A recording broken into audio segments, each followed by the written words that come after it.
61 is going on and திமிரா சொல்லணும்னா என்ன சொல்லலாம்னா அடுத்த டேக் ஓவர் அவார்டு நான் வாங்குவேன்.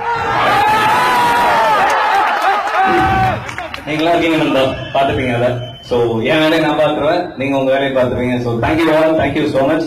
மனதாப்பா தேங்க்யூ. அண்ட் உங்களோட நட்சத்திரம், உங்களோட ரீசெண்ட் ஷார்ட் ஃபிலிம் பார்த்தா ரொம்ப நல்லா இருந்தது. என் தலைவன் கீழே இருக்காரு, அவருக்கு என்னோட நன்றி. எஸ்.ஜே. சூர்யா சார்.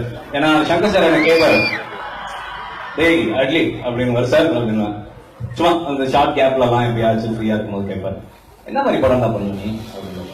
சார் குஷி மாதிரி ஒரு படம் பண்ணிட்டேன்னா சினிமா வந்து போயிடுவேன் சார். குஷி வந்து எனக்கு ராஜாராணிக்கு பெரிய இன்ஸ்பிரேஷன். ஸோ அவரோட ஏதாச்சும் ஒரு படம் ஒர்க் பண்ணோம். ஒன்றும் இல்லை, அந்த இரவியில் அந்த லாஸ்ட் ஷாட் பார்த்துட்டு அந்த மனுஷன் எங்க இருக்கா, இவ்வளவு நாள் எங்கேயா இருக்காரு அப்படின்ற மாதிரி தோணிட்டே இருந்தது. பட் கடவுள் புண்ணியம், நான் நினைச்சது எப்பயுமே எனக்கு டக்குன்னு நடந்துடும். ஸோ இரவி அப்போ நினைச்சேன் அடுத்த படம் இவரோட வேலை பார்த்துருக்கோம், வேலை பார்த்துட்டு இருக்கேன். Thank you so much and thank you.